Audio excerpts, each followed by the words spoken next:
Assalamualaikum warahmatullahi wabarakatuh. Bersyukur dengan mengucap Alhamdulillah,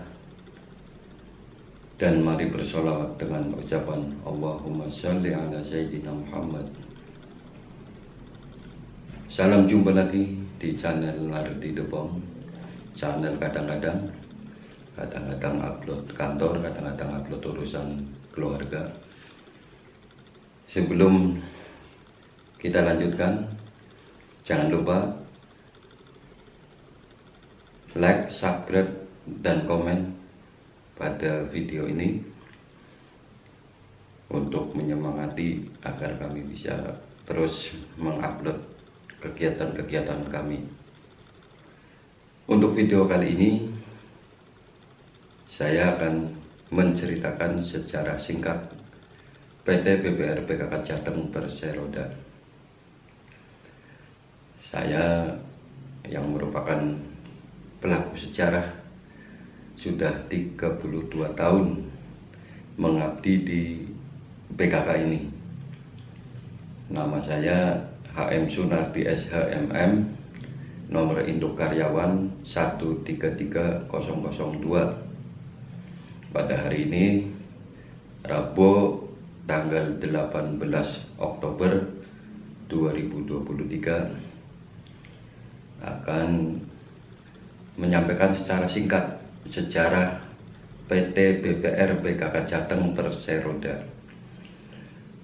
Jadi PT BBR PKK Jateng Perseroda merupakan salah satu lembaga keuangan mikro yang ada di wilayah Jawa Tengah, milik pemerintah provinsi dan pemerintah daerah tingkat 2. Proses lahirnya PT BBR PKK Jateng terbagi menjadi 7 tahap yang dapat kami gambarkan sebagai berikut. Tahap pertama adalah tahap pendirian, bahwa sebagai wujud upaya pemerintah dalam membantu masyarakat dalam mendapatkan modal yang mudah, maka dibentuklah proyek dengan dikeluarkannya surat keputusan Gubernur Kepala Daerah tingkat 1 Jawa Tengah tanggal 4 September 1969 dengan nomor 8/2/8 TSA G.226/1969 Junto tanggal 19 November 1970 nomor 12/19/24 TSA G.323/1970 dengan status saat itu adalah sebagai proyek. Diberikan modal setiap kecamatan sejumlah 1 juta rupiah. Se-Jawa Tengah ada sekitar 500 kecamatan itu diberi modal 1 juta rupiah. Hal ini pemerintah memandang bahwa susahnya mendapatkan modal, terutama para petani dan pedagang pada saat itu tahun 69, dan banyaknya tengkulak serta banyaknya bank titil atau bank mendreng kalau di daerah kami Kota Tegal. Nah, itu pemerintah menyediakan modal untuk daerah-daerah yang di daerah pertanian dan perdagangan itu sejak 69 diberi modal. Proyek itu ditempatkan di masing-masing kecamatan dan dikelola oleh petugas. Dan pada perkembangannya, di tempat pelelangan ikan untuk membantu para nelayan juga dibuatkan pos-pos dalam proyek itu. Nah, ini adalah tahapan pertama, yaitu tahapan pendirian. Kemudian untuk tahapan kedua, yaitu tahapan penamaan. Ya, perjalanannya waktu sampai dengan 12 tahun atau sekitar tahun 1981 itu dikeluarkan Perda nomor 11 tahun 1981. Status yang tadinya proyek, maka dengan dikeluarkannya perda itu berubah menjadi Badan Kredit Kecamatan atau disingkat BKK, dan mengalami puncaknya di tahun 90-an, yaitu berjumlah 510 unit PD BKK yang ada di masing-masing kecamatan dan di tempat pelelangan ikan TPI. Jadi kalau dulu ada BKK dengan nama kecamatannya, misalnya di kota kami, saya besar dan membesarkan Tegal Barat, maka nama BKK-nya itu BKK Tegal Barat. Sedangkan yang punya tempat pelelangan ikan diberi nama PD BKK TPI. Di saya juga pas kebetulan juga ada tempat pelelangan ikannya, sehingga menjadi PD BKK TPI Tegal Barat. Pas saya masuk tahun 1991, di sana ada 2 BKK di satu kantor kecamatan. Nah, saat itu juga kami dipercaya memimpin 2 BKK tersebut. Saya masih ingat pada saat saya masuk, aset di BKK Tegal Barat itu 24 juta tahun 91. Nah, pada perkembangannya, alhamdulillah setelah dikonsol yang terakhir itu sudah sekitar 40 miliar. Ya, dan juga kalau sesuai data, cabang yang paling banyak inventaris mobilnya sampai 6 unit Kota Tegal. Juga ada yang pernah melakukan gugatan sederhana atau GS, mungkin satu-satunya juga ya cabang Kota Tegal. Nah, untuk selanjutnya dalam perkembangannya dan untuk memenuhi peraturan perundang-undangan yang ada di Indonesia, bahwa lembaga keuangan itu hanya ada 2, yaitu koperasi dan bank. Nah, BKK ini bentuknya badan, tidak masuk bank, tidak masuk koperasi, maka saya namai tahap ketiga adalah tahap transformasi. Jumlah yang 510 tersebut oleh pemilik bertahap diajukan ke Bank Indonesia atau BI yang sekarang adalah OJK untuk mendapatkan pengukuhan menjadi Bank Perkreditan Rakyat atau BPR. Ya, itu di kisaran tahun 96-97. Saya sendiri tahun 97 mengajukan PD BKK Tegal Barat, mengajukan untuk dikukuhkan waktu itu dengan Tegal Timur dan Bojong. Dan saat itu hanya BKK Bojong yang mendapat pengukuhan,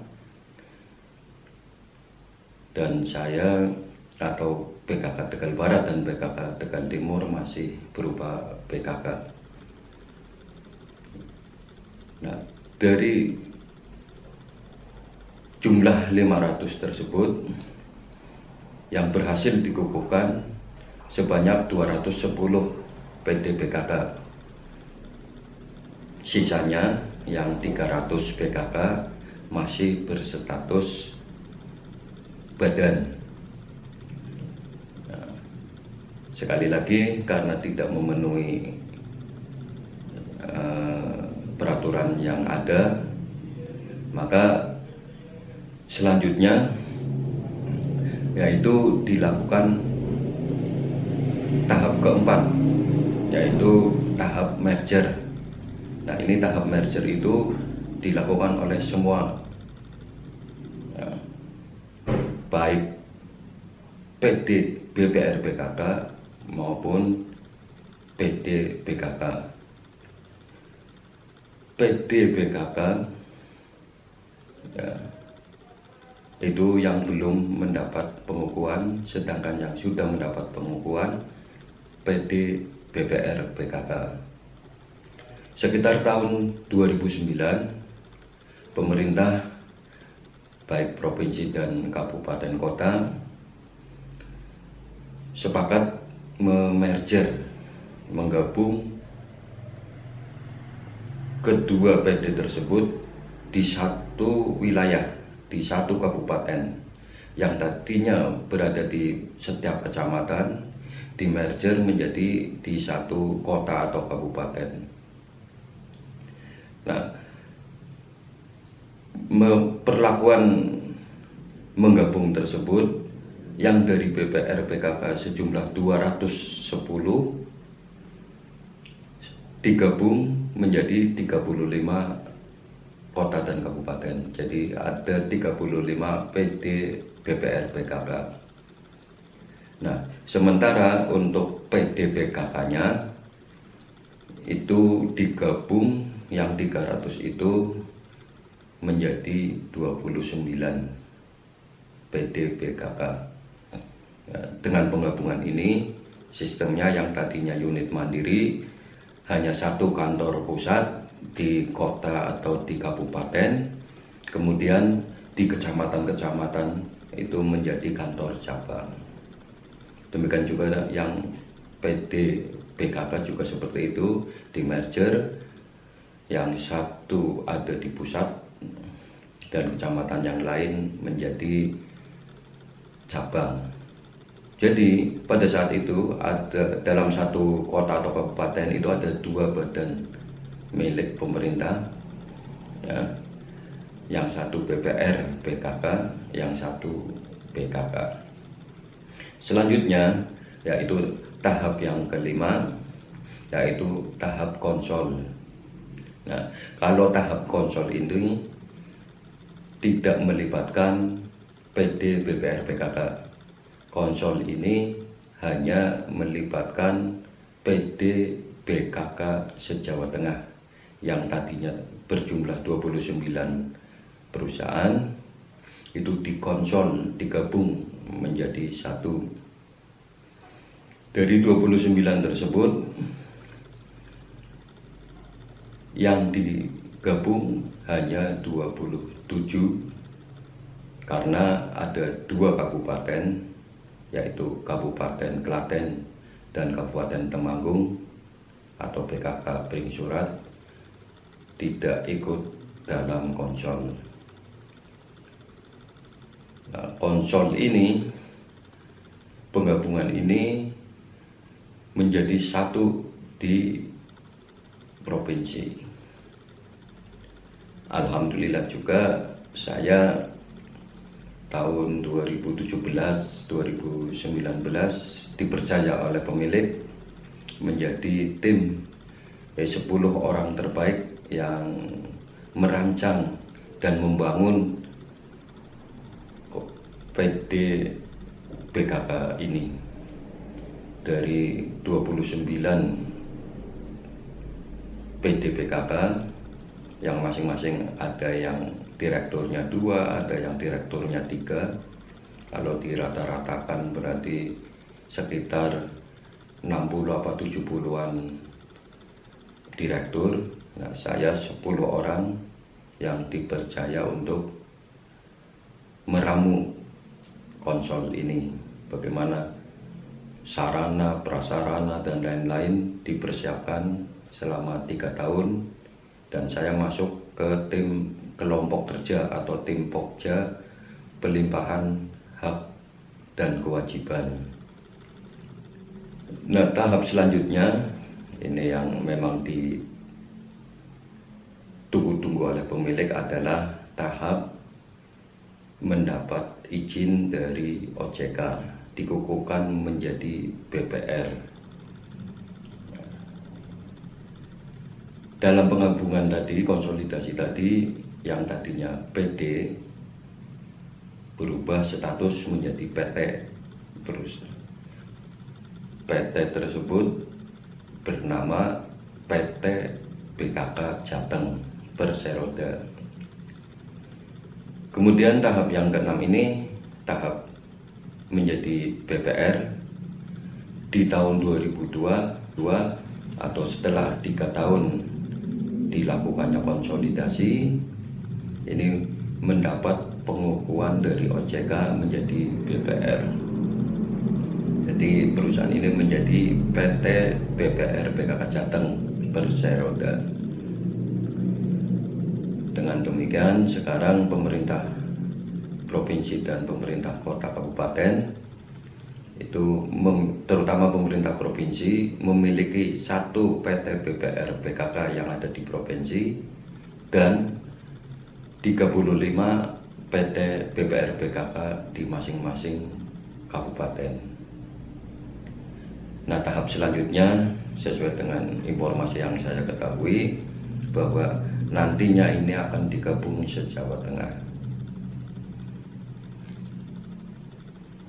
Jadi dari awal yang berjumlah 510 akan ada hanya satu.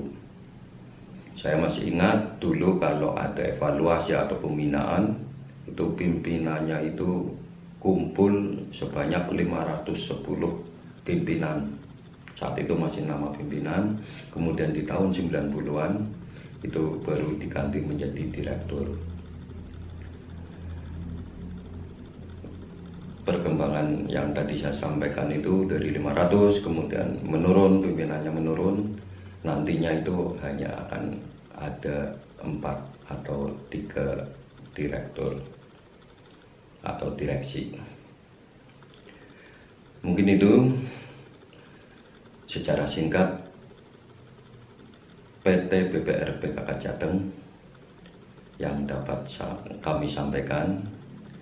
Apabila ada yang kurang atau yang salah, silakan komen di bawah atau menghubungi kami di nomor HP kami 08122667799. Nanti akan kami buatkan revisi kalau memang ada perubahan. Mungkin itu, kurang lebihnya mohon maaf. Saya akhiri, wabillahi taufiq wal hidayah. Assalamualaikum warahmatullahi wabarakatuh.